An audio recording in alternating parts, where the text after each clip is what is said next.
എന്റെ പ്രിയമുള്ളവരെ, മലക്കുകളെ കൂട്ടുകാരനാക്കാൻ പറ്റുന്ന രണ്ടാമത്തെ നല്ല കാര്യം എന്താ? മഹാനായ നബി മുഹമ്മദ് മുസ്തഫ സല്ലല്ലാഹു അലൈഹി വസല്ലമ തങ്ങൾ അല്ലാഹുവിന്റെ പ്രവാചകൻ ഒരു ദിവസം സ്വഹാബികളോട് പറയുന്നു, സ്വഹാബാ, ഞാൻ സ്വർഗ്ഗത്തിലൂടെ നടന്നു പോകുമ്പോ എന്റെ മുന്നിൽ ഒരാൾ നടന്നു പോകുന്നു സ്വഹാബാ. അല്ലാഹുവിന്റെ പ്രവാചകന് സ്വർഗ്ഗത്തിലൂടെ നടന്നു പോകുമ്പോ പ്രവാചകന്റെ മുന്നിലൂടെ ഒരാൾ ഇങ്ങനെ ഒരു കൊട്ടാരത്തിലേക്ക് നടന്നു പോവുകയാണ്. അല്ലാഹുവിന്റെ പ്രവാചകൻ അവിടെ നിന്ന് നോക്കുന്നു, ആരാ തമ്പുരാന്? എനിക്ക് നല്ല പരിചയമുള്ള മനുഷ്യനാണല്ലോ. അല്ലാഹുവിന്റെ പ്രവാചകൻ അവിടെ നിന്ന് അത്ഭുതത്തോടുകൂടി നോക്കുമ്പോ അവിടെ നിന്ന് ചോദിക്കുന്നു, ജിബ്രീലേ, ആരാ ജിബ്രീലേ? ആ പോകുന്ന മനുഷ്യൻ ആരാണ് ജിബ്രീലേ? യാ റസൂലല്ലാഹ്, മഹാനായ സയ്യിദുനാ ബിലാൽ, കറുത്തവനായ നീഗ്രയായ അല്ലാഹുവിന്റെ പ്രവാചകന്റെ മസ്ജിദുൻ നബവിയിൽ അന്തിനേരം ബാങ്ക് വിളിച്ചിരുന്ന മഹാനായ ബിലാൽ റളിയല്ലാഹു തആല അൻഹു.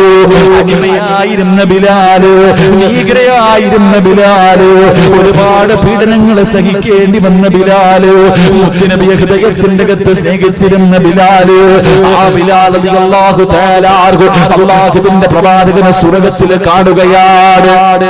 മുത്തുനബിയുടെ മുന്നിൽ നടന്നു പോകുന്ന സ്വഹാബിയ അല്ലാഹുവിന്റെ പ്രവാചകൻ അവിടെ നിന്ന് പറയുമ്പോ റസൂലുള്ളാഹി ചോദിച്ചു, ബിലാലേ, ബിലാലേ, നിന്നെ ഞാൻ സ്വർഗ്ഗത്തിൽ കണ്ടു ബിലാലേ, നീ എന്ത് നല്ല കാര്യമാ ചെയ്യുന്നത്? നിനക്ക് സ്വർഗ്ഗത്തിൽ ഒരു കൊട്ടാരം കിട്ടാ.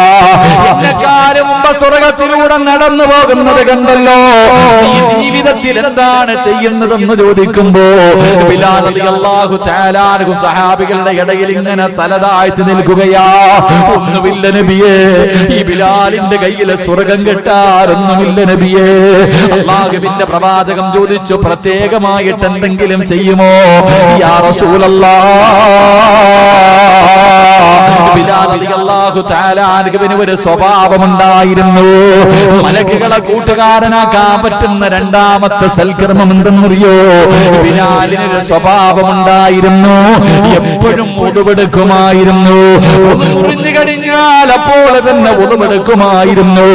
അല്ലാഹുവേ, ദായിമല്ലോടുകൂടി നടക്കുന്ന സ്വഹാബിയ, അത് നടത്തമാണെങ്കിലും കഥാ ഉറക്കമാണെങ്കിലും എപ്പോഴും ഉടുവോടുകൂടി നടക്കുന്ന സ്വഹാബിയ. അല്ലാഹുവിന്റെ പ്രവാചകൻ അവിടെ നിന്ന് പറഞ്ഞു, ബിലാലേ, അതിനു പകരമാണ് നിനക്ക് അല്ലാഹു ഈ പ്രതിഫലം തന്നതെന്ന് നബി മുഹമ്മദ് മുസ്തഫ സല്ലല്ലാഹു അലൈഹി വസല്ലമ തങ്ങൾ പറയുമ്പോ എപ്പോഴും നീ ഒന്നുവെടുത്തിട്ട് നടക്ക്, എപ്പോഴും ഒന്നുവെടുത്തിട്ട് നടക്ക്. വെറുതെയല്ലല്ലോ അല്ലാഹുവിന്റെ റസൂല് ഒന്നുവെടുക്കാൻ പറഞ്ഞത്. മഹാനായ അബൂ ഹുറൈറ റളിയല്ലാഹു തആല അൻഹു പറയുകയാണ്, പള്ളിയിലെ നമസ്കരിക്കുന്നതിന് പോകുന്ന സമയത്ത് പോലും നേരെ ചൊവ്വ ഒന്നുവെടുക്കാത്തവരാ. അല്ലാഹുവേ, നമസ്കരിക്കാൻ പോകുന്ന സമയത്ത് പോലും നേരെ ചൊവ്വ ഒന്നുവെടുക്കാത്തവര് ഒന്നുവിന്റെ പ്രതിഫലം എന്തെന്നറിയുമോ? ഒന്നുവെടുത്താൽ അല്ലാഹു നിനക്ക് തരുന്ന പ്രതിഫലം എന്താണ്? അബൂ ഹുറൈറ റളിയല്ലാഹു തആല അൻഹു പറയുകയാണ്, അല്ലാഹുവിന്റെ പ്രവാചകന്റെ മുന്നിലേക്ക് ജിബ്രീൽ എന്ന മലക്കും 70,000 മലക്കുകളുമായി ഇറങ്ങി വരികയാണ്. ഒരു സിംഹാസനം അങ്ങുണ്ട്. മുത്തുനബിയുടെ മുന്നിലേക്ക് 70,000 മലക്കുകളുടെ നേതൃത്വത്തിൽ അതാ ജിബ്രീൽ കടന്നു വന്നു. പ്രവാചകന്റെ മുന്നിൽ സ്വർണ്ണത്തിന്റെ സിംഹാസനം കൊണ്ടുവച്ചു. ജിബ്രീൽ എന്ന മലക്ക് കയറിയിരുന്നു. എന്നിട്ട് അതിന്റെ ചിറക് കൊണ്ട് ഭൂമിയിലടിക്കുകയാണ്. അടിച്ച സ്ഥലത്ത് നിന്ന് വെള്ളം ഇങ്ങനെ പൊട്ടി വരികയാണ്. മഹാനായ ജിബ്രീൽ അലൈഹിസ്സലാം അവിടെ നിന്ന് ഉടുവെടുത്ത് കാണിച്ചു കൊടുത്തു, നബിയേ, യാ റസൂലല്ലാഹ്, എങ്ങനെയാ എങ്ങനെയാണ് ഉളുവെടുക്കേണ്ടതെന്ന് പ്രവാചകനെ കാണിച്ചു കൊടുക്കുകയാണ്. അല്ലാഹുവിന്റെ റസൂലിനെ പഠിപ്പിച്ചു കൊടുത്തു. എന്നിട്ട് അല്ലാഹുവിന്റെ പ്രവാചകൻ ജിബ്രീൽ ചെയ്തതുപോലെ ഉളുവെടുക്കുകയാണ്. എന്നിട്ട് പറഞ്ഞത് മറക്കല്ലേ ചെറുപ്പക്കാരാ, പള്ളിയിൽ പോയി ഉളുവെടുക്കുന്ന സമയത്ത് നീ ചിന്തിക്കേണ്ട ഒരു കാര്യമുണ്ടടാ പൊന്നുമോനെ. സാധേ ജീവിതത്തിൽ ഒരുപാട് പാപങ്ങൾ ചെയ്തവനാണ്. കള്ളു കുടിച്ചു, വ്യഭിചരിച്ചു, പലിശ തിന്നു, എത്രയോ വക്കത്തുകൾ മുടക്കി, ഒരുപാട് ജീവിതത്തിൽ ചെയ്യാൻ പാടില്ലാത്തത് പലതും ഞാൻ എന്റെ ജീവിതത്തിൽ ചെയ്തു പോയി. നീ എവിടെ കൊണ്ട് കഴുകിക്കളയണമെന്നറിയില്ല ഉസ്താദ് എന്ന് പറയുന്ന ചെറുപ്പക്കാരാ, പാപം കഴുകിക്കളയാൻ പറ്റുന്ന ഒരു എളുപ്പവഴി ഞാൻ പറഞ്ഞു തരാ. മുത്തുനബി പറഞ്ഞതെന്തെന്നറിയോ സഹാബാ, ഞാൻ കാണിച്ചു തന്നതുപോലെ നിങ്ങൾ ആരെങ്കിലും ഉളുവെടുത്താൽ നിങ്ങൾ ചെയ്ത പാപങ്ങൾ അല്ലാഹു പുറത്തു തരും സഹാബാ. ഉളുവെടുക്കുന്ന സമയത്ത് നിന്റെ കൈ കഴുകുമ്പോ, നിന്റെ കണ്ണ് കഴുകുമ്പോ, നിന്റെ കാല് കഴുകുമ്പോ, നിന്റെ വാ കഴുകുമ്പോ, പടച്ചവനെ നിന്റെ ജീവിതത്തിൽ ചെയ്തു പോയ പാപങ്ങൾ മുഴുവനും ഉളുവെടുക്കുന്ന സമയത്ത് അല്ലാഹു പുറത്തു തരുമെന്ന് പ്രവാചകൻ പറയുമ്പോ, സഹോദരാ എപ്പോഴും ഒന്നുകൂടി നടക്കണേ, ഒന്നുകൂടി കിടന്നുറങ്ങണേ. അല്ലാഹുവിന്റെ പ്രവാചകൻ അവിടെ നിന്ന് പറയുകയാണ്, മൻബാത ത്വാഹിറൻ ബാത ഫീ ശഅരിഹി മലകുൻ ലാ യസ്തൈഖിലു സഅതൻ മിൻ ലൈൽ. ഏതെങ്കിലും ഒരു മനുഷ്യന് ഒന്നുകൂടി കിടന്നുറങ്ങിയാൽ, ഏതെങ്കിലും ഒരു മനുഷ്യന് ഒന്നുകൊടുത്തിട്ട് കിടന്നുറങ്ങിയാൽ, അല്ലാഹുവേ നിന്റെ തലയുടെ ഭാഗത്തൊരു മലക്ക് വന്ന് നിൽക്കുകയാ. ഒരു മലക്ക് നിന്റെ കാവല് നിൽക്കുകയാണ്. നിന്റെ കൂട്ടുകാരനായിട്ട് ഒരു മലക്ക് നിന്റെ തലയുടെ ഭാഗത്ത് നിന്നിട്ട് ആ മലക്ക് അല്ലാഹുവിനോട് ദുആ ചെയ്യുകയാണ്, അല്ലാഹുമ്മ ഗ്ഫിർ ലി അബ്ദിക ഉളുവെടുത്തിട്ട് കിടന്നുറങ്ങുന്ന നിന്റെ തലയുടെ ഭാഗത്തൊരു മലക്ക് നിന്നിട്ട് ദുആ ചെയ്യുന്ന പടച്ചവര്, ഈ മനുഷ്യൻ ചെയ്ത പാപങ്ങൾ പുറത്തു കൊടുക്കല്ലോ, ഈ പെണ്ണ് ചെയ്ത പാപം നീ പുറത്തു കൊടുക്കല്ലോ. കാരണം ഇവൾ ഉളുവെടുത്തിട്ട് കിടക്കുന്നവനാ. പടച്ചവനെ നീ എഴുന്നേക്കുന്നത് വരെ ഈ മലക്ക് നിന്റെ തലയുടെ ഭാഗത്ത് നിന്ന് നിനക്ക് വേണ്ടി ദുആ ചെയ്യുമെന്ന് നബി മുഹമ്മദ് മുസ്തഫ സല്ലല്ലാഹു അലൈഹി വസല്ലമ തങ്ങൾ പറയുമ്പോ, മോനെ എല്ലാ രാത്രിയിലും നിന്റെ തലയുടെ മുമ്പില്, നിന്റെ തലയുടെ വലതു ഭാഗത്തൊരു മലക്ക് ഇങ്ങനെ കാവല് നിൽക്കുകയാ. അവൻ നിന്റെ കൂട്ടുകാരനാ, ആ മലക്ക് നിന്റെ കൂട്ടുകാരനാ. എപ്പോഴും ഒതുപെടുത്ത് നടക്കുന്ന ഒരു മനുഷ്യൻ അല്ലാഹു തരുന്ന പ്രതിഫലം എന്തെന്നറിയോ? മഹാനായ തടവ ഉസ്താദ് പറയുകയാണ്, ഒന്നോടുകൂടി മരിക്കലേറ്റം മെച്ചമാ ജിബ്രീൽ വരുമെന്നും ഹദീസിൽ സ്പഷ്ടമാ. പടച്ചവനെ ഉളുവെടുത്തിട്ട് കിടക്കുന്ന ഒരു മനുഷ്യനുണ്ടല്ലോ, സക്കറാത്തിന്റെ അവസ്ഥയിൽ കിടക്കുന്ന മനുഷ്യന് ഉളുവെടുത്ത് കൊടുക്കാൻ പറയുന്നത് എന്തിനെന്നറിയോ? ഏതെങ്കിലും ഒരു മനുഷ്യന് ഉളുവെടുത്ത് കിടക്കുന്ന സമയത്ത് മരിച്ചാ അവന് വിവിഐപിയുടെ മരണമാണ്. അവന്റെ തലയുടെ വലതു ഭാഗത്ത് മുഖറബുൽ അംലാക്ക് മലക്ക് ജിബ്രീൽ എന്ന മലക്കിനെ കണ്ടിട്ട് മരിക്കാവാപ്പാ. നീ സക്കറാത്തിന്റെ അവസ്ഥയിൽ മരണത്തോട് മല്ലടിക്കുന്ന സമയത്ത് നിന്നെ സമാധാനിപ്പിക്കാ, നിന്നെ സന്തോഷിപ്പിക്കാ ജിബ്രീൽ വരും മോനെ. അല്ലാഹുവിന്റെ പ്രവാചകൻ അവിടെന്ന് പറയുമ്പോ, എന്റെ പ്രിയമുള്ള സഹോദരാ, ഒതുവോടുകൂടി നടക്കുന്ന മനുഷ്യൻ നാളെ പടച്ചറപ്പിന്റെ പരലോകത്ത് വരുന്നത് എങ്ങനെയെന്നറിയോ? അവന്റെ മുഖം ഇങ്ങനെ പ്രകാശിക്കുകയാണ്. അവന്റെ മുഖം പ്രകാശിക്കുന്ന രീതിയില് നാളെ പള്ളിക്കാട്ടിൽ നിന്ന് എഴുന്നേറ്റ് പടച്ചുറപ്പിന്റെ പരലോകത്തേക്ക് കടന്നു വരുമെന്ന് നബി മുഹമ്മദ് മുസ്തഫ സല്ലല്ലാഹു അലൈഹി വസല്ലമ തങ്ങൾ പറയുമ്പോ നാളെ മലക്കുകളുടെ കയ്യിൽ പിടിച്ചിട്ട് പടച്ചറബിന്റെ സ്വർഗ്ഗത്തിലെ ഒരു കൊട്ടാരത്തിന്റെ അകത്തേക്ക് കടന്നു പോകണോ. അല്ലാഹുവിന്റെ സ്വർഗ്ഗത്തില് മലക്കുകളുടെ കയ്യിൽ പിടിച്ചിട്ട് നിനക്ക് വേണ്ടി ഒരുക്കി വെച്ചിരിക്കുന്ന ഒരു കൊട്ടാരമുണ്ട്. ബിലാല് നിങ്ങൾക്ക് അല്ലാഹു കൊടുത്ത പ്രതിഫലമാണ്. ബിലാല് നിങ്ങൾക്ക് അല്ലാഹു കൊടുത്ത പ്രതിഫലമാ. നിനക്കും വേണോ, നിനക്കും വേണോ? അല്ലാഹുവേ, ഏതെങ്കിലും ഒരു മനുഷ്യനുണ്ടല്ലോ, ഏതെങ്കിലും ഒരു മനുഷ്യനുണ്ടല്ലോ എപ്പോഴും വുളൂ ചെയ്തുകൊണ്ട് നടക്കുന്ന മനുഷ്യന് മലക്കുകൾക്ക് വല്ലാത്ത ഇഷ്ടമാണെന്ന് നബി മുഹമ്മദ് മുസ്തഫ സല്ലല്ലാഹു അലൈഹി വസല്ലമ തങ്ങൾ പറയുമ്പോ, എന്റെ പ്രിയമുള്ളവരെ, മലക്കുകളെ കൂട്ടുകാരനാക്കാൻ പറ്റുന്ന മൂന്നാമത്തെ കാര്യം എന്തെന്നറിയോ? ഇതുകൂടെ പറഞ്ഞിട്ട് നമുക്ക് ദുആ ചെയ്ത് പിരിയാ. മലക്കുകളെ കൂട്ടുകാരനാക്കണമെങ്കിൽ മൂന്നാമത്തെ കാര്യമെന്താ? മഹാനായ നബി മുഹമ്മദ് മുസ്തഫ സല്ലല്ലാഹു അലൈഹി വസല്ലമ തങ്ങളെ അല്ലാഹുവിന്റെ പ്രവാചകൻ അവിടെന്ന് പറയുകയാണ്. അല്ലാഹുവിന്റെ റസൂൽ ഒരു ദിവസം സുബഹി കഴിഞ്ഞിട്ട് പറഞ്ഞു, ആയിഷ, ഇന്നലെ ഞാൻ സ്വർഗ്ഗം കണ്ടു ആയിഷ. അല്ലാഹുവിന്റെ പ്രവാചകൻ എവിടെന്ന് പറയുകയാ, ഇന്നലെ ഞാൻ സ്വർഗ്ഗം കണ്ടു ആയിഷ. അല്ലാഹുവിന്റെ പ്രവാചകൻ അതാ സ്വർഗ്ഗത്തിലൂടെ നടന്നു പോകുമ്പോ സ്വർഗ്ഗത്തിന്റെ മധ്യഭാഗത്തൊരു കൊട്ടാരത്തിന്റെ അകത്തിരുന്നൊരു ചെറുപ്പക്കാര ഖുർആൻ ഓതുകയാണ്. പറവകൾ പോലെ പറന്നു വന്നിട്ടിരുന്ന് ഖുർആനിന്റെ മാസ്മരികമായ ശബ്ദം ഇങ്ങനെ കേൾക്കുകയാണ്. ഒരു ചെറുപ്പക്കാരൻ അല്ലാഹുവിന്റെ സ്വർഗ്ഗത്തിന്റെ മധ്യഭാഗത്തിരുന്ന് ഖുർആൻ ഓതിക്കൊണ്ടിരിക്കുകയാ. അല്ലാഹുവിന്റെ പ്രവാചകൻ ചോദിക്കുന്നു, ആരാ ജിബ്രീലേ? ഈ ഖുർആൻ ഓതുന്ന ചെറുപ്പക്കാരൻ ആരാ ജിബ്രീലേ? യാ റസൂലല്ലാഹ്, അല്ലാഹുവിന്റെ പ്രവാചകനോട് അവിടെ നിന്ന് പറഞ്ഞു കൊടുക്കുകയാ, ഹാരിസ്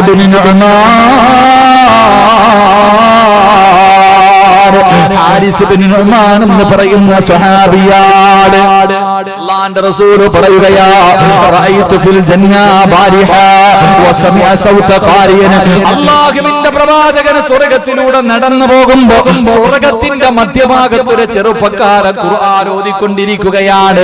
റസൂലുള്ളാഹി ചോദിക്കുന്നു, ആരാ ജിബ്രീലേ? അത് ഹാരിസ ബിൻ നുഅ്മാൻ റളിയല്ലാഹു തആല അൻഹുവാണ്. അല്ലാഹുവിന്റെ റസൂൽ ചോദിച്ചു, എന്റെ ഹാരിസിനെ നിനക്കെങ്ങനെ അറിയാം? ജിബ്രീലേ, എന്റെ ഹാരിസിനെ നിനക്കെങ്ങനെ അറിയാം? യാ റസൂലല്ലാഹ്, അവിടെന്ന് പറഞ്ഞതെന്തെന്നറിയോ? അല്ലാഹു സ്വർഗ്ഗത്തിലെ ഭക്ഷണം കൊടുക്കുന്ന സ്വഹാബിയാണ് നബിയേ. അവിടെന്ന് പറഞ്ഞു കൊടുക്കുകയാണ്, യാ റസൂലല്ലാഹ്, ഇന്നഹു തസ്വാബിയ അന്നബിയ്യ തകഫല ബിഅർസാഖിനാ.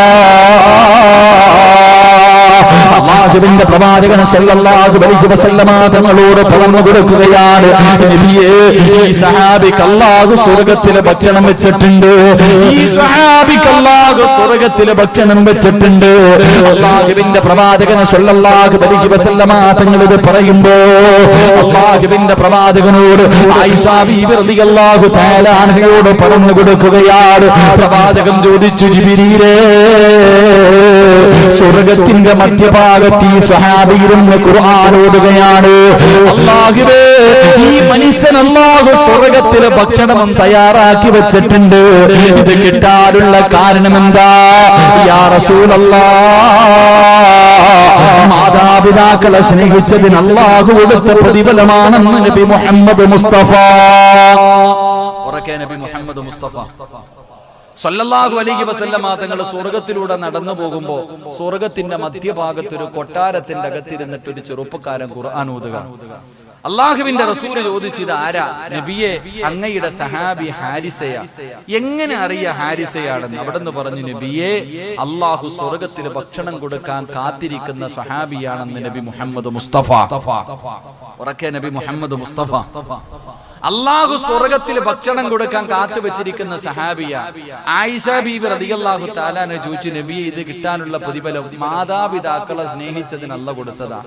ആയിഷ ബീബി റളിയല്ലാഹു തആല അൻഹ ചോദിച്ചു, നബിയെ എല്ലാവരും മാതാപിതാക്കളെ സ്നേഹിക്കുന്നുണ്ട്, ഈ സഹാബിക്ക് മാത്രം ഇത് കിട്ടാൻ? നിങ്ങളെല്ലാവരും, ഞാനും നിങ്ങളും എല്ലാവരും മാതാപിതാക്കളെ സ്നേഹിക്കുന്നവരാ നബിയെ, എന്റെ മാതാപിതാക്കളോട് എനിക്കും സ്നേഹമുണ്ട്. അപ്പൊ ഈ സഹാബിക്ക് മാത്രം പ്രത്യേകം ഈ പ്രതിഫലം കിട്ടാനുള്ള കാരണം എന്താ? മുത്തുനബി പറഞ്ഞു കൊടുത്തു, ആ സഹാബിക്ക് 3 ഗുണങ്ങൾ ഉണ്ടായിരുന്നു എന്ന് നബി മുഹമ്മദ് മുസ്തഫ. ഉറക്കെ നബി മുഹമ്മദ് മുസ്തഫ. ഈ 3 ഗുണം ഈ സദസ്സിലിരിക്കുന്ന ഏതെങ്കിലും ഒരു മനുഷ്യനുണ്ടെങ്കിൽ, മോനെ, സ്വർഗത്തിൽ ഒരു കൊട്ടാരം, സ്വർഗത്തിന്റെ മധ്യഭാഗത്തിൽ നിനക്കൊരു കൊട്ടാരവും അള്ളാഹു നാളെ നിനക്ക് സ്വർഗത്തിൽ ഭക്ഷണം തരും. അള്ളാഹു ഭാഗ്യം തരുമാറാകട്ടെ. അള്ളാഹു ഭാഗ്യം തരുമാറാകട്ടെ. 11:30 ഇല്ലേപ്പാ? ആച്ചി നോക്കുന്ന ചിലരൊക്കെ നിർത്താറായോ? നിർത്തണോ? എന്ത് വേണോ ഇപ്പൊ പറയണോ? നിർത്തണോ? 3 കാര്യം ജീവിതത്തിൽ ആരെങ്കിലും ചെയ്താൽ എവിടെ? അള്ളാഹു ഭക്ഷണമായിട്ട് എവിടെ?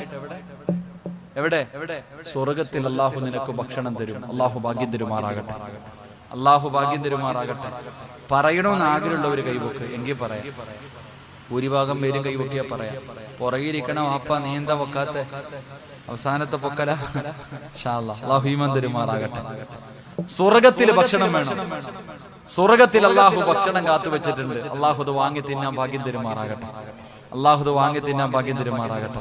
ഇതിപ്പോ സംഘാടകർ ബക്കറ്റ് എടുത്തു. സ്വർഗത്തിൽ ഭക്ഷണം കിട്ടുന്നതിന് മുമ്പ് സ്വർഗത്തിൽ പോണ്ടേ? ഭക്ഷണമൊക്കെ പിന്നെ സ്വർഗത്തിൽ പോണ്ടേ? അള്ളാഹുവേ പടച്ചവനെ, ഈ നല്ല കാര്യത്തിന് വേണ്ടി ആരെല്ലാം മനസ്സറിഞ്ഞിട്ടൊരു സദക്ക ചെയ്യുന്നു, മരിക്കുമ്പോ ഈമാനോടുകൂടിയുള്ളൊരു മരണം അതാ വേണ്ടേ. വെറുതെ ഒന്നും മരിച്ചാ പോരാ. ഞങ്ങളുടെ നാട്ടിൽ ഇപ്പൊ 2-3 ദിവസം മുമ്പ് ഒരു മുസ്ലിമായ ചെറുപ്പക്കാരൻ അള്ളാഹുവെ ഒരു പറമ്പില് മരിച്ചിട്ട് 3-4 ദിവസമായി മൊത്തം പുഴുവരിച്ചു. ആരും നോക്കാനില്ലാതെ. അള്ളാഹു സഹോദരന് പുറത്തു കൊടുക്കുമാറാകട്ടെ.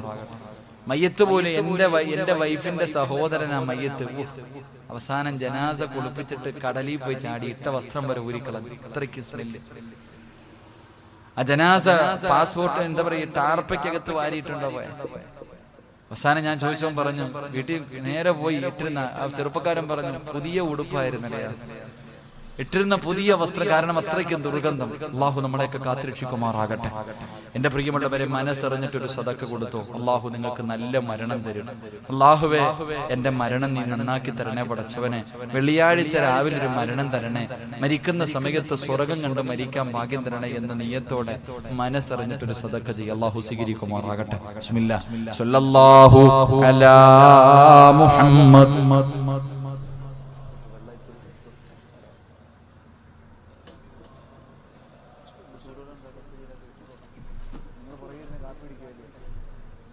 اللهم صل على محمد يا ربي صل عليه وسلم. അല്ലാഹു സ്വീകരിക്കുമാറാകട്ടെ. എല്ലാവരും മനസ്സറിഞ്ഞിട്ട് കൈകെട്ടിയിരിക്കണ്ട.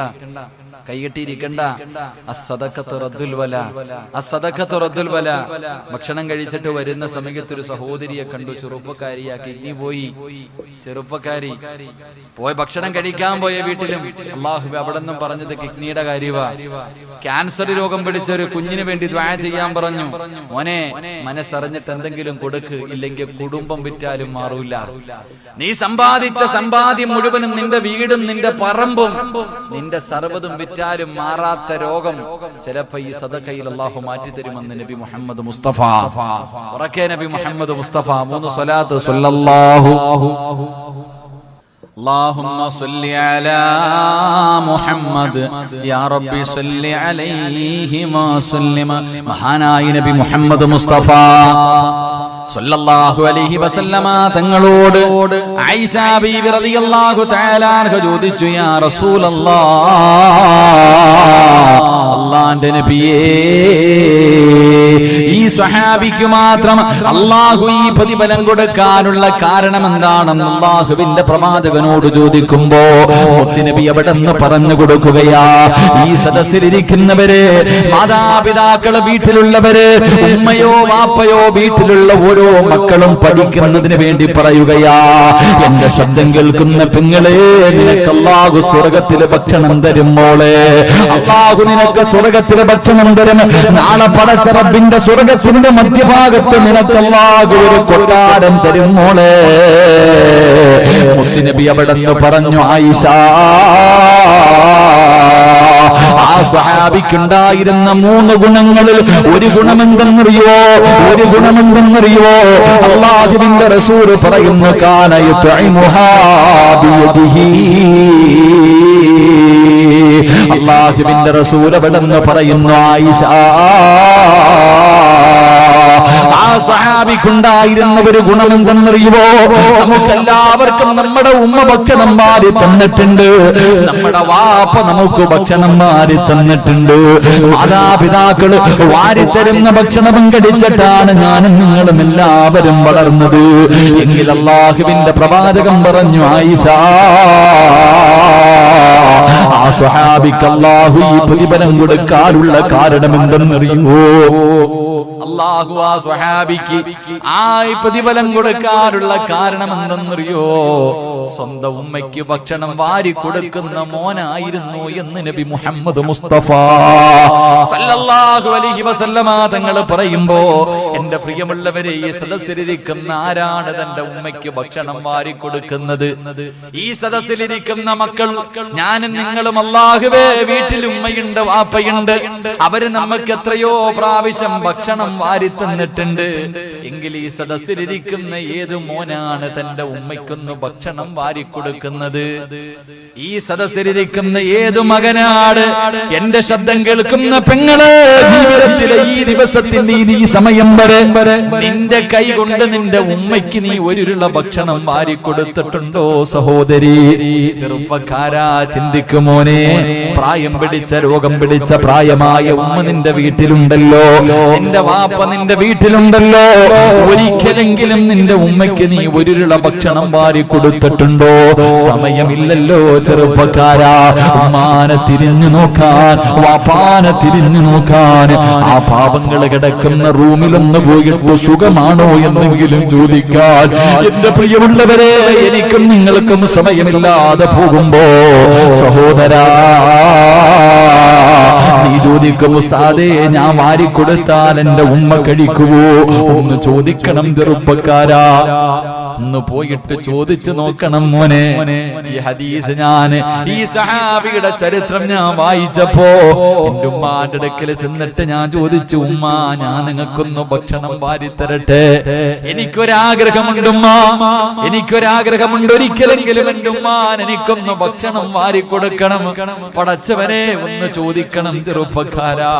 ഉമ്മാന്റെ മുന്നിലൊന്ന് നീ ചോദിക്കുമ്പോ നിന്റെ ഉമ്മാന്റെ കണ്ണ് നിറയുന്നത് നിനക്ക് കാണാം. എന്റെ പൊന്നുമോൻ എന്നെ മറന്നില്ലല്ലോ, 100 വട്ടം സമ്മതിക്കും ചെറുപ്പക്കാരാ. അല്ലാഹുവേ, പ്രവാചകൻ സല്ലല്ലാഹു അലൈഹി വസല്ലമ തങ്ങൾ പറയുകയാണ്, ഈ സ്വഹാബിക്ക് അല്ലാഹു സ്വർഗ്ഗത്തിലെ ഭക്ഷണം കൊടുക്കാനുള്ള കാരണം എന്തെന്നറിയോ? ആ സ്വഹാബി തന്റെ കൈകൊണ്ട് ഉമ്മയ്ക്ക് ഭക്ഷണം വാരി കൊടുക്കുമായിരുന്നു എന്ന് നബി മുഹമ്മദ് മുസ്തഫ സല്ലല്ലാഹു അലൈഹി വസല്ലമ തങ്ങൾ പറയുമ്പോ, ഈ പാവപ്പെട്ടവന്റെ വഅദ് കേൾക്കാൻ വന്ന ഓരോ മക്കളും ഇന്ന് വീട്ടിലേക്ക് കടന്നു ചെന്നിട്ട്, എന്റെ പ്രിയമുള്ളവരെ, വാപ്പയുണ്ടോ, ജീവിച്ചിരിപ്പുണ്ടോ, ഉമ്മ ജീവിച്ചിരിപ്പുണ്ടോ? മോനെ, എപ്പോഴെങ്കിലും സ്നേഹത്തോടെ എന്റെ ഉമ്മയുടെ ചാരത്ത് ചെന്നിരുന്നിട്ട് ചോദിക്കണം, ഉമ്മ, എനിക്കൊരുരുള ഭക്ഷണം ഉമ്മാന് വാരിത്തരണമെന്ന് വല്ലാത്ത കൊതിയുണ്ട്, എനിക്കൊരാഗ്രഹമുണ്ട്. എന്റെ ഉമ്മായിക്കും വാപ്പായിക്കും ഞാനെങ്ങാണം എന്റെ കൈകൊണ്ട് ഭക്ഷണം വാരിക്കൊടുത്താ അല്ലാഹു എനിക്ക് സ്വർഗ്ഗത്തിലെ ഭക്ഷണം തരും ഉമ്മ. അല്ലാഹുവിന്റെ പ്രവാചകൻ അവിടെന്ന് പറയുന്നു, ആയിഷ,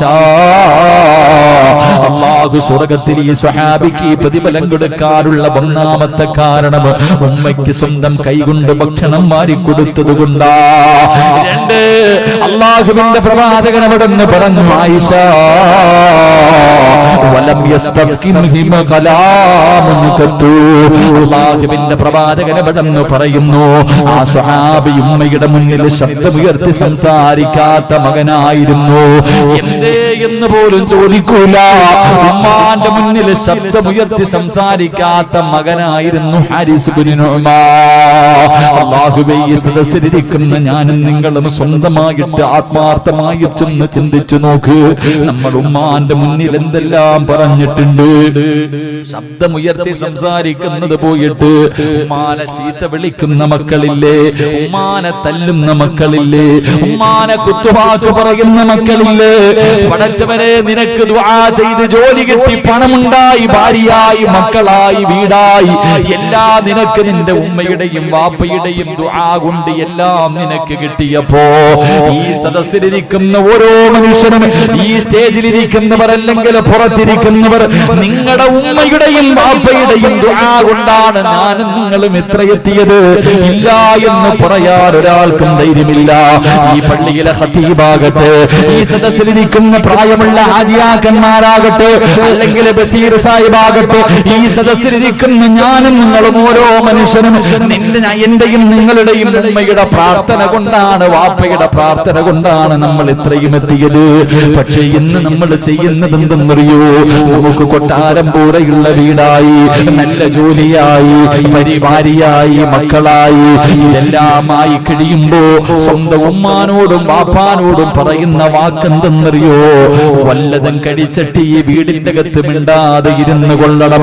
ഉമ്മയൊക്കെ കൽപ്പിക്കുകയാണ്, ഉമ്മയോട് കൽപ്പന, വാപ്പയോട് കൽപ്പന, മക്കളെ പറയുന്ന മാതാപിതാക്കളോട് വല്ലതും കടിച്ചിട്ട് ഈ വീടിന്റെ അകത്ത് മിണ്ടാതെ ഇരുന്ന് കൊള്ളണം. അല്ലാഹുവിന്റെ റസൂല് പറഞ്ഞു, സഹാബാ, മക്കളും മാതാപിതാക്കളെ ഭരിക്കുന്ന കാലം കണ്ടാൽ ഒരു ലോക അവസാനത്തിന്റെ അടയാളമാണെന്ന് നബി മുഹമ്മദ് മുസ്തഫ സല്ലല്ലാഹു അലൈഹി വസല്ലമ തങ്ങൾ പറയുമ്പോ, അല്ലാഹു ഈ സ്വഹാബിക്ക് സ്വർഗ്ഗത്തിൽ ഭക്ഷണം കൊടുക്കാറുള്ള കാരണം എന്തെന്നറിയോ? ഒന്ന്, ഉമ്മാന് ഭക്ഷണം വാരി കൊടുക്കുമായിരുന്നു. രണ്ട്, ഉമ്മയുടെ മുന്നിൽ ശബ്ദമുയർത്തി സംസാരിക്കില്ല. മൂന്ന്, അല്ലാഹുവിന്റെ പ്രവാചകൻ അവിടെന്ന് പറയുന്നു, മൂന്ന്, അത്താകാല യസ്അലു മൻ ഇൻദഹാ ബഅദ അൻ യഖ്റുജ മാദാ ഖാലത്ത് ഉമ്മീ. തന്റെ ഉമ്മാനെ കാണാൻ ആരെങ്കിലും വീട്ടിലേക്ക് കടന്നു വന്നിട്ട്, തന്റെ ഉമ്മാനെ കാണാൻ ആരെങ്കിലും വീട്ടിലേക്ക് കടന്നു വന്നിട്ട് അവിടെ നിന്ന് മടങ്ങി പോകുമ്പോ ഇറങ്ങി ഓടുകയാണ്. ഉമ്മ കാണാതെ വീട്ടിൽ വന്ന് ഉമ്മയെ സിയാറത്ത് ചെയ്തിട്ട് ഉമ്മയെ സന്ദർശിച്ചിട്ട് പോകുന്നവരുടെ പുറകെ ഓടുകയാണ്. ഓടിച്ചെന്നിട്ട് കയ്യിൽ പിടിച്ചിട്ട് ചോദിക്കും, എന്റെ ഉമ്മ വല്ല പരാതിയും പറഞ്ഞോ? എന്റെ ഉമ്മ വല്ല പരാതിയും പറഞ്ഞോ? എന്റെ ഉമ്മാൻ എന്തെങ്കിലും ഇവിടെ കുറവുണ്ടോ? ഉമ്മാനോട് ചോദിക്കാനില്ല, ഉമ്മ എന്നോടൊന്നും പറയാറില്ല. എന്റെ ഉമ്മാന്റെ ആഗ്രഹമൊന്ന് സാധിച്ചു കൊടുക്കാരാ? എന്റെ ഉമ്മയ്ക്ക് എന്തെങ്കിലും ആവശ്യമുണ്ടെന്ന് പറഞ്ഞോ? വീട്ടിൽ വന്ന് ഉമ്മാനെ കണ്ടിട്ട് പോകുന്നവരോട് ഈ സ്വഹാബി ചെന്ന് ചോദിക്കുമായിരുന്നു എന്ന് നബി മുഹമ്മദ് മുസ്തഫ സല്ലല്ലാഹു അലൈഹി വസല്ലമ തങ്ങൾ പറയുമ്പോ, സ്വന്തം ഉമ്മ ഇന്നത് വേണമെന്ന് പറഞ്ഞാലും നമ്മളിൽ പല മക്കളും വാങ്ങിക്കൊടുക്കാത്തവരാ. അതുകൊണ്ട് എന്റെ പ്രിയമുള്ളവരോട് പറയുകയാ, അല്ലാഹുവിന്റെ പ്രവാചകൻ സല്ലല്ലാഹു അലൈഹി വസല്ലമ തങ്ങൾ അവിടെന്ന് പറഞ്ഞു, സ്വഹാബാ, ഈ സ്വഹാബിക്ക് അല്ലാഹു സ്വർഗ്ഗത്തിൽ ഭക്ഷണം കാത്തുവച്ചിരിക്കുന്നത് എന്തിനെന്നറിയോ? ഉമ്മാനെ സ്നേഹിച്ചതിനാ, വാപ്പാനെ സ്നേഹിച്ചതിനാ അല്ലാഹു ഈ പ്രതിഫലം കൊടുക്കുന്നതെന്ന് നബി മുഹമ്മദ് മുസ്തഫ സല്ലല്ലാഹു അലൈഹി വസല്ലമ തങ്ങൾ പറയുമ്പോ, എന്റെ പ്രിയമുള്ളവരെ, മാതാപിതാക്കളെ മറന്നു പോകല്ലേ, മാതാപിതാക്കളെ മറന്നു പോകല്ലേ. പെറ്റതള്ളയെ കണ്ണുനീര് കുടിപ്പിക്കുന്ന മക്കളാകരുത്. സ്വന്തം ഉമ്മയ്ക്ക് വീടിന്റെ മുന്നിൽ ഖബർ കുടിച്ചിടുന്ന മക്കളുടെ കാലവാ. എനിക്കൊന്നേ പറയാനുള്ളൂ, അല്ലാഹുവിന്റെ പ്രവാചകൻ അവിടെന്ന് പറയുകയാണ്, മാതാപിതാക്കളെ വേദനിപ്പിക്കുന്ന മക്കൾക്ക് അല്ലാഹുവേ ആയുസ് കുറവാണെന്ന് നബി മുഹമ്മദ് മുസ്തഫ സല്ലല്ലാഹു അലൈഹി വസല്ലമ തങ്ങൾ പറയുമ്പോ മഹാനായ പ്രവാചകൻ അവിടെന്ന് പറയുകയാണ്, മലക്കുകളുടെ കൂട്ടുകാരനാകാൻ പറ്റുന്ന മൂന്നാമത്തെ വഴി എന്തെന്നറിയോ? പെറ്റവും മാനയും ബാപ്പാനയും സ്നേഹിക്കുന്ന മക്കൾക്ക് അല്ലാഹുവേ നാളെ മലക്കുകളുടെ കയ്യിൽ പിടിച്ചിട്ട് സ്വർഗ്ഗത്തിൽ പോകാൻ കഴിയുമെന്ന് നബി മുഹമ്മദ് മുസ്തഫ സല്ലല്ലാഹു അലൈഹി വസല്ലമ തങ്ങൾ പറയുമ്പോ എന്റെ പ്രിയമുള്ള സഹോദരാ, നാലാമത്തെ കാര്യം എന്തെന്നറിയുമോ? മലക്കുകളുടെ കൂട്ടുകാരനാകാൻ പറ്റുന്ന നാലാമത്തെ കാര്യം എന്തെന്നറിയോ? മഹാനായ നബി മുഹമ്മദ് മുസ്തഫ സല്ലല്ലാഹു അലൈഹി വസല്ലമ തങ്ങളു അല്ലാഹുവിന്റെ പ്രവാചകൻ ഒരു ദിവസം തന്റെ സ്വഹാബികളോട് അല്ലാഹുവിന്റെ പ്രവാചകൻ അവിടെന്ന് പറഞ്ഞു, സ്വഹാബാ, മുഅ്തത്ത് യുദ്ധം നടക്കുന്നതിന്റെ തലേ ദിവസമുണ്ടല്ലോ, അതാ മുഅ്തത്ത് യുദ്ധത്തിന് വേണ്ടി സ്വഹാബാക്കളെ തെരഞ്ഞെടുക്കുകയാണ്. അല്ലാഹുവിന്റെ പ്രവാചകൻ സല്ലല്ലാഹു അലൈഹി വസല്ലമ തങ്ങളു മുഅ്തത്ത് യുദ്ധത്തിന് വേണ്ടി സ്വഹാബത്തിനെ തെരഞ്ഞെടുക്കുകയാണ്. അല്ലാഹുവിന്റെ പ്രവാചകൻ ഓരോ സ്വഹാബികളെയും ഇങ്ങനെ പിടിച്ചു നിർത്തുകയാ. എന്റെ പ്രിയപ്പെട്ട അറൂസിലെ ചെറുപ്പക്കാരോട്, പൊന്നുമക്കള്, പാവപ്പെട്ട പെൺമക്കളുടെ വിവാഹത്തിന് വേണ്ടി കിടന്ന് രാപ്പകലുകൾ കഷ്ടപ്പെടുന്ന എന്റെ പ്രിയപ്പെട്ട ചെറുപ്പക്കാരോട്, പൊന്നുമോനെ, ഇതൊന്നും വെറുതെയാണെന്ന് നിനക്ക് തോന്നുന്നുണ്ടോ? അല്ലാഹു നിനക്ക് തരുന്ന പ്രതിഫലം എന്തെന്നറിയുമോ? അല്ലാഹു നിങ്ങൾക്ക് തരുന്ന പ്രതിഫലം എന്തെന്നറിയോ? മോനെ, ഏതെങ്കിലും ഒരു പാവപ്പെട്ട ഒരു പെൺകുട്ടിയുടെ ദുആ മതിയടാ നിന്റെ തലമുറകളെ പോലും രക്ഷപ്പെടാൻ. അല്ലാഹുവിന്റെ സ്വർഗ്ഗത്തിന്റെ അവകാശിയാകാൻ നിനക്കിത് കൊണ്ട് കഴിയും ചെറുപ്പക്കാരാ. ഇതിന്റെയൊക്കെ പ്രതിഫലം കണ്ടുകൊണ്ട് മരിക്കാൻ കഴിയും ചെറുപ്പക്കാരാ. അതുകൊണ്ട് എന്റെ അറൂസിലെ ചെറുപ്പക്കാരോട്, ഈ പള്ളിക്കരയിലും ഈ പരിസരത്തുമുള്ള എന്റെ പ്രിയപ്പെട്ട ചെറുപ്പക്കാരോട്, മോനെ, ഇതുപോലെയുള്ള നല്ല കാര്യങ്ങൾക്ക് കൂട്ടുനിൽക്കുന്നവനാകണം ചെറുപ്പക്കാരാ.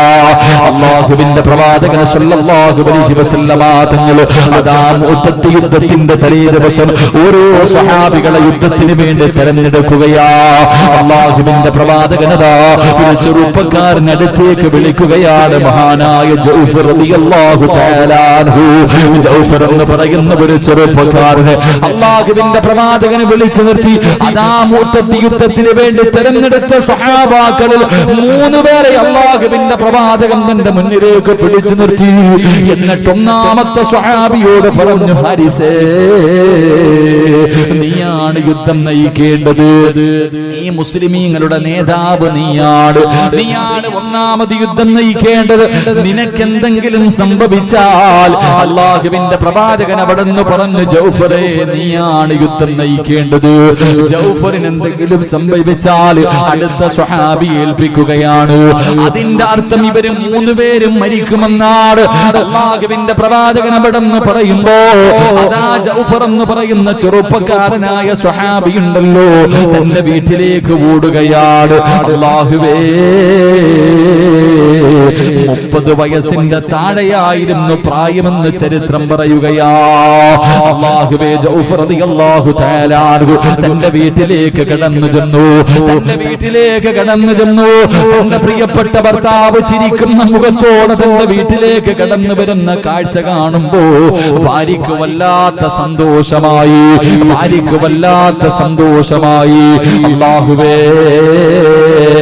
അസ്മാ റളിയല്ലാഹു തആല അൻഹു അവിടുന്ന് ചോദിച്ചു, എന്തേ ജൗഫറേ, എന്തേ വല്ലാത്ത സന്തോഷമെന്തേ? അവിടുന്ന് പറഞ്ഞു, അസ്മാ,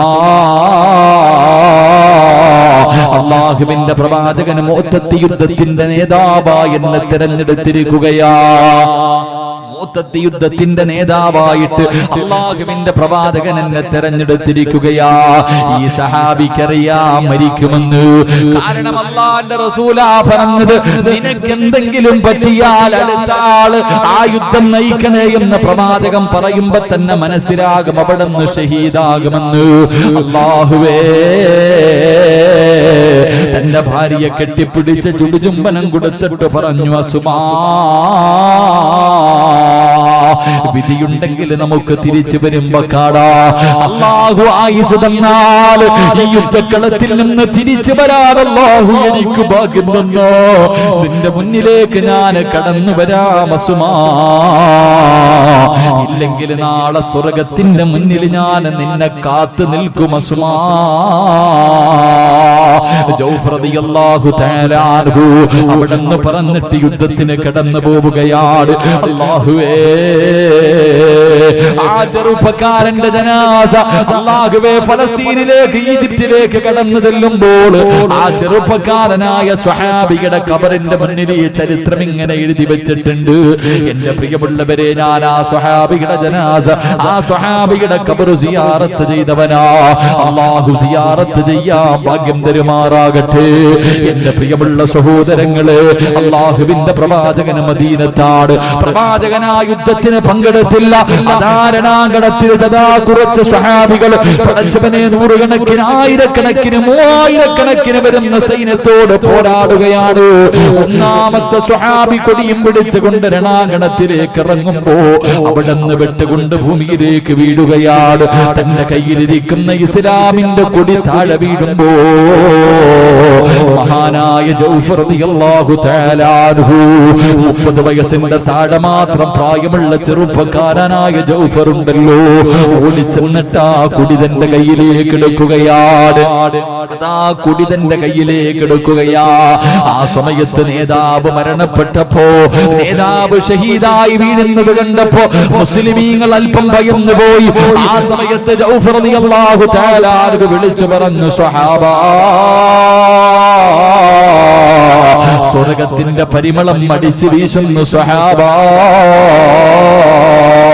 കൊടി പിടിച്ചുകൊണ്ട് കുതിരയുടെ മുകളിൽ പടച്ചവനെ ജഅഫർ എന്ന് പറയുന്ന ചെറുപ്പക്കാര സൈന്യത്തിന്റെ മുന്നിലേക്ക് പാഞ്ഞു കയറുമ്പോ അവിടുത്തെ കൈ വലത് കൈയങ്ങ് വെട്ടിമുറിക്കുകയാ. അവിടുത്തെ വലത് കൈയടാ കൈപ്പത്തിയതാ വെട്ടിമുറിക്കുകയാണ്. കുടി താഴെ വീണു. ജഅഫർ എന്ന് പറയുന്ന ചെറുപ്പക്കാരൻ ഇടത് കൈ കൊണ്ടതാ അതാ കുടി പിടിക്കുകയാണ്. ഇടത് കൈയും വെട്ടിമുറിച്ചു. അല്ലാഹുവേ, താഴെ വീണ കൊടിയതാ മുറിഞ്ഞ രണ്ട് കൈകൾ കൊണ്ട് ഇങ്ങനെ ചേർത്ത് പിടിച്ചിട്ട് തന്റെ നെഞ്ചിന്റെ ഭാഗത്തേക്ക് ചേർത്ത് പിടിക്കുമ്പോ അല്ലാഹുവേ, ശത്രുക്കൾ 4 ഭാഗം ഇങ്ങനെ കടന്നു നിന്നിട്ട്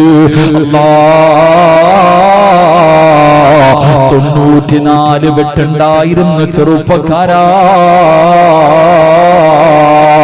ജൗഫർ റളിയല്ലാഹു തആല അൻഹുവിന്റെ ശരീരം മുഴുവനും വെട്ടിമുറിക്കുകയാണ്. അല്ലാഹുവിന്റെ പ്രവാചകന് മനസ്സിലായി.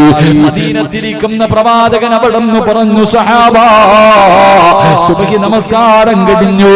അല്ലാഹുവിന്റെ പ്രവാചകൻ മസ്ജിദുൻ നബവിയിൽ ഇരുന്നിട്ട് പറഞ്ഞു, സ്വഹാബാ, ജൗഫർ ഷഹീദായി സഹാബാ.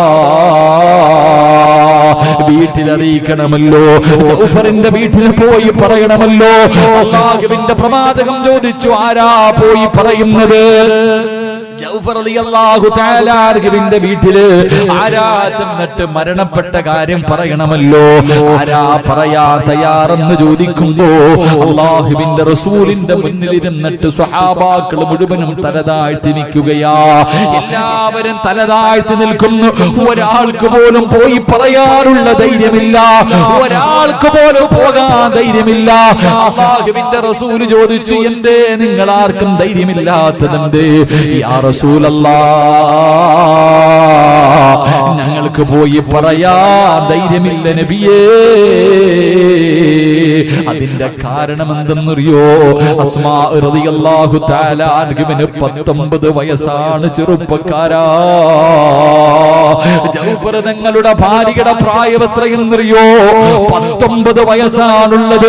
3 ആമക്കളാണുള്ളത്. 3 പേരും 10 വയസ്സിന്റെ താഴെ പ്രായമുള്ള, 10 വയസ്സിന്റെ താഴെ മാത്രം പ്രായമുള്ള 3 ആമക്കള്. 19 വയസ്സുള്ള ഒരു പെണ്ണ്. ഈ പെണ്ണിന്റെ മുന്നിൽ, ഈ 3 മക്കളുടെ മുന്നിൽ പോയിട്ട് നിന്റെ വാപ്പ ഷഹീദായെന്ന് പറയാ. ആ 19 വയസ്സുള്ള പെണ്ണിന്റെ മുന്നിൽ പോയിട്ട് നിന്റെ ഭർത്താവ് അതാ മൂത്തത്തിന്റെ രണാകണത്തിൽ 94 വെട്ടുകൊണ്ട് ഷഹീദായെന്ന് പറയാ. ഞങ്ങൾക്ക് ആർക്കും ധൈര്യമില്ല നബിയേ.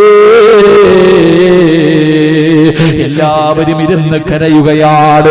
അല്ലാഹുവിന്റെ പ്രവാചകൻ അവിടെന്ന് പറഞ്ഞു, സഹാബ, എങ്കിലും നമുക്ക് ഒരുമിച്ച് പോയി പറയാ സഹാബ, നമുക്കൊരുമിച്ച് പോയി പറയാ സഹാബ. അല്ലാഹുവിന്റെ പ്രവാചകൻ സല്ലല്ലാഹു അലൈഹി വസല്ലമ തങ്ങളും സഹാബത്തും അവിടെന്ന് കടന്നു പോവുകയാണ്. അവിടെന്ന് കടന്നു പോവുകയാണ്. മഹാനായ ജൗഫർ റളിയല്ലാഹു തആല അൻഹുവിന്റെ വീട്ടിലേക്ക് കടന്നു പോകുമ്പോ അവിടെ നടക്കുന്ന സംഭവം എന്നറിയോ? യുദ്ധം കഴിഞ്ഞ് നാളെ സ്വഹാബികൾ തിരിച്ചു വരികയാണെന്ന് അസ്മാ റളിയല്ലാഹു തആല അൻഹു ജനങ്ങൾ പറയുന്നത് കേട്ടിട്ടറിഞ്ഞിരിക്കുകയാ. 3 മക്കളെയും രാവിലെ വിളിച്ചു നിർത്തിയിട്ട് കുളിപ്പിച്ചു പുതുവസ്ത്രവും ധരിച്ച് നിർത്തിയിരിക്കുകയാണ്. വാപ്പ യുദ്ധം ജയിച്ചിട്ട് വരുമ്പോ കാണാ 3 മക്കളും പുതുവസ്ത്രങ്ങൾ ധരിച്ചിട്ട് കാത്തു നിൽക്കുകയാണ്. പ്രിയപ്പെട്ട ഭർത്താവിന് കടിക്കുന്നതിന് വേണ്ടി 19 വയസ്സുള്ള ഭാര്യ ഭക്ഷണം ഉണ്ടാക്കിക്കൊണ്ടിരിക്കുകയാ. അല്ലാഹുവേ,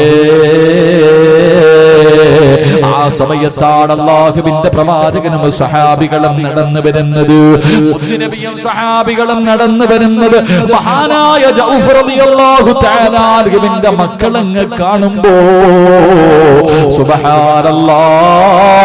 സുബ്ഹാനല്ലാഹ്, മുത്തുനബിയെ സ്നേഹിക്കുന്ന മക്കളാണല്ലോ.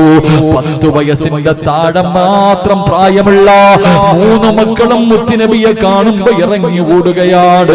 അല്ലാഹുവിന്റെ പ്രവാചകന്റെ മുന്നിലേക്ക് ഓടിച്ചെന്നു. റസൂലുള്ള 3 മക്കളെയും ഇങ്ങനെ കെട്ടിപ്പിടിക്കുകയാണ്. അല്ലാഹുവിന്റെ പ്രവാചകൻ ജൗഫർ റളിയല്ലാഹു തആല അൻഹുവിന്റെ 3 മക്കളെയും ഇങ്ങനെ കെട്ടിപ്പിടിച്ചു. ഭാര്യയുടെ കയ്യിൽ ഏൽപ്പിച്ചിട്ട് വിദേശത്ത് പോകുന്ന ചെറുപ്പക്കാരാ, മക്കളെ കയ്യിൽ ഏൽപ്പിച്ചിട്ട് വിദേശത്ത് പോകുന്ന ചെറുപ്പക്കാരാ, മോനെ, മഹാനായ ജൗഫറിന്റെ 3 മക്കളും അല്ലാഹുവിന്റെ റസൂലിന്റെ മുന്നിലേക്ക് കടന്നു വന്നു. മുത്തുനബി 3 മക്കളെയും ഇങ്ങനെ കെട്ടിപ്പിടിക്കുകയാണ്. അല്ലാഹുവിന്റെ റസൂലിന്റെ കണ്ണ് നിറഞ്ഞു. അല്ലാഹുവേ, 3 മക്കളും റസൂലുള്ളാഹിന്റെ പുറകിലേക്ക് തിരിഞ്ഞു നോക്കുകയാണ്. കാരണം മുത്തുനബിയുടെ പുറകിൽ എപ്പോഴും ജൗഫർ, അല്ലാഹുവേ, ഞങ്ങളുടെ പിതാവ് നബിയുടെ പുറകിൽ എപ്പോഴും ഉണ്ടാകും. 3 മക്കളും റസൂലുള്ളാഹിന്റെ പുറകിലേക്ക് തിരിഞ്ഞു നോക്കുമ്പോ തന്റെ വാപ്പയെ കാണാതെ വന്നപ്പോ അല്ലാഹുവിന്റെ പ്രവാചകൻ 3 മക്കളെയും ഇങ്ങനെ കെട്ടിപ്പിടിക്കുകയാണ്. അവരുടെ തലയിൽ ഇങ്ങനെ ചുംബിച്ചിട്ട് കൂടെ വന്ന സ്വഹാബികളോട് പറഞ്ഞു, സ്വഹാബാ, ജൗഫറിന്റെ മക്കളെ ചുംബിക്കു സഹാബാ. യതീമീങ്ങളെ പരിഗണിക്കാത്തവര്, യതീമീങ്ങളെ തിരിഞ്ഞു നോക്കാത്തവര്, യതീമീങ്ങളെ കണ്ടെന്ന് നടിക്കാത്തവര്, പട്ടിണി കിടന്നാൽ തിരിഞ്ഞു നോക്കാത്ത മനുഷ്യരുടെ കാലമാണല്ലോ.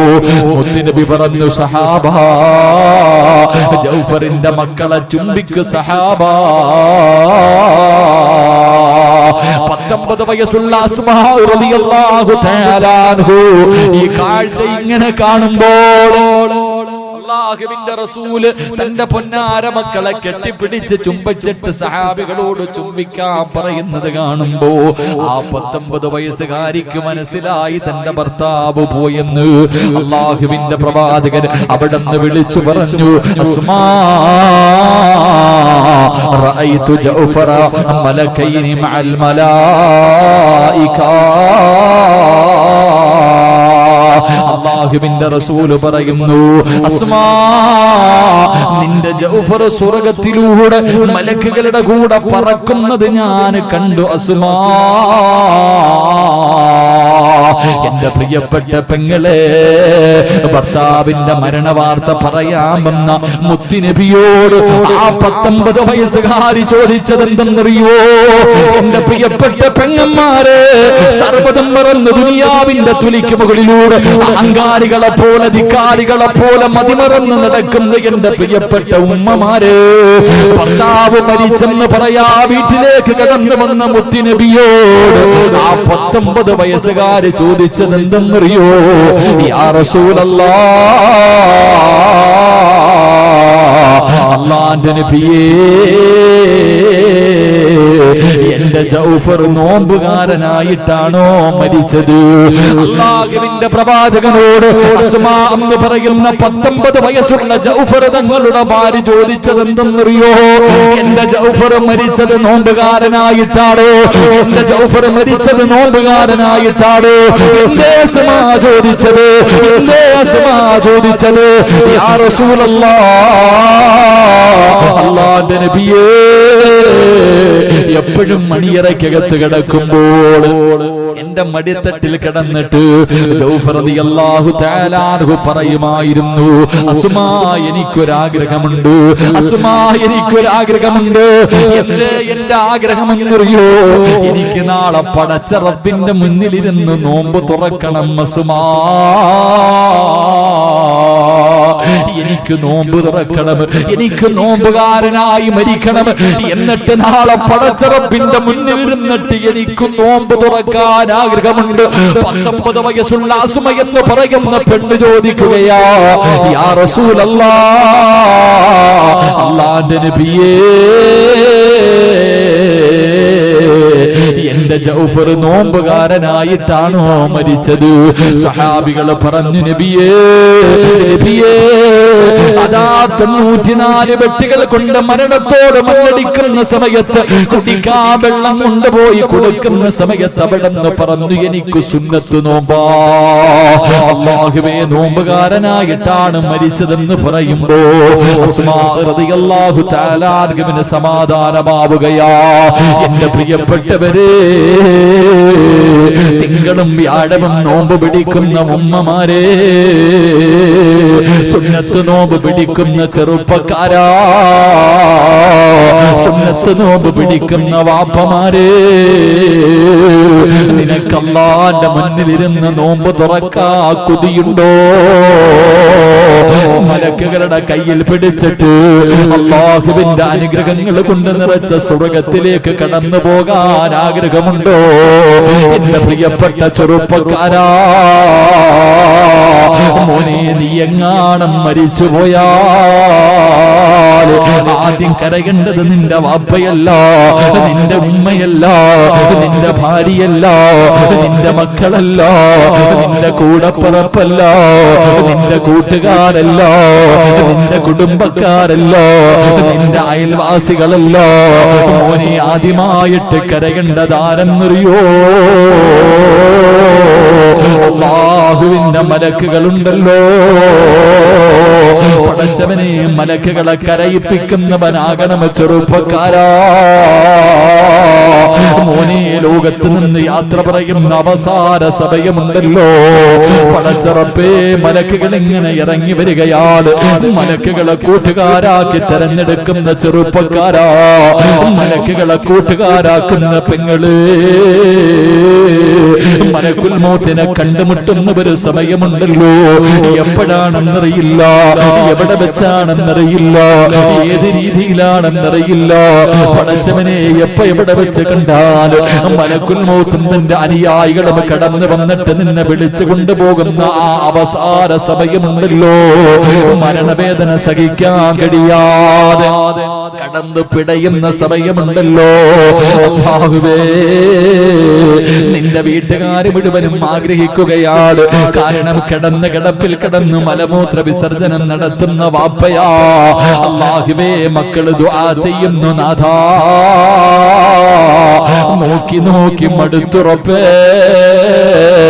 ഒന്ന് മരിച്ചാ മതിയായിരുന്നു അല്ലാ. മക്കള് വാപ്പ മരിക്കുന്നതിന് വേണ്ടി ആഗ്രഹിക്കുന്ന കാലവാ.